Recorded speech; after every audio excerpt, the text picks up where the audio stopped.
Question number 12, Shane Ardern. Thank you, Mr. Speaker. My question is to the Minister of Primary Industries and asks, what recent announcements has he made to further improve New Zealand's biosecurity system? The Honourable David Carter. Mr. Speaker, on Friday I announced that 11 new biosecurity detector dogs will join the front line this year. This is a 42% increase in the number of detector dogs active at our border. Detective dogs and their handlers are another important part of our biosecurity system front line. The dog's visual presence at the airport is a big factor, and they are great at detecting seeds and plants that X-rays may miss. Supplementary, Mr. Speaker, supplementary to the Minister of Primary Industries, what additional improvements is the Minister making to New Zealand's biosecurity system? The Honourable David Carter. Mr. Speaker, I strongly believe that New Zealand's biosecurity system is the best in the world, and that the Ministry for Primary Industries do an outstanding job.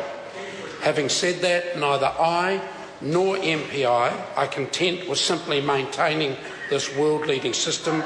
We are continually looking to make improvements, and they include such things as adding 40 additional jobs to the biosecurity front line in Auckland and Wellington next month, progressing the biosecurity law reform bill through the House, progressing a number of government-industry agreements.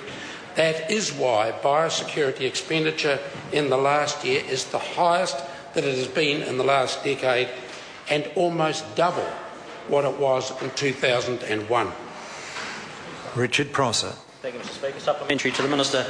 Does he agree with the findings of the Superior Research Group report into the outbreak of PSA in New Zealand, that the lack of consistency in MAF staff's individualised approaches led to, quote, reactive and fragmented assessment of the risks of PSA across individual pathways, end quote?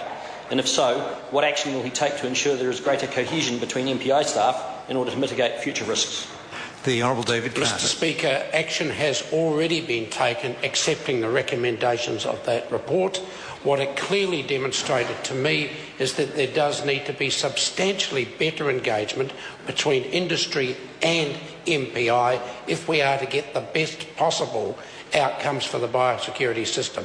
What PSA showed is there were changing circumstances, and that information was never fed to the people it should have been fed to at MPI. And that brings to a point of order, Charles Chauvel.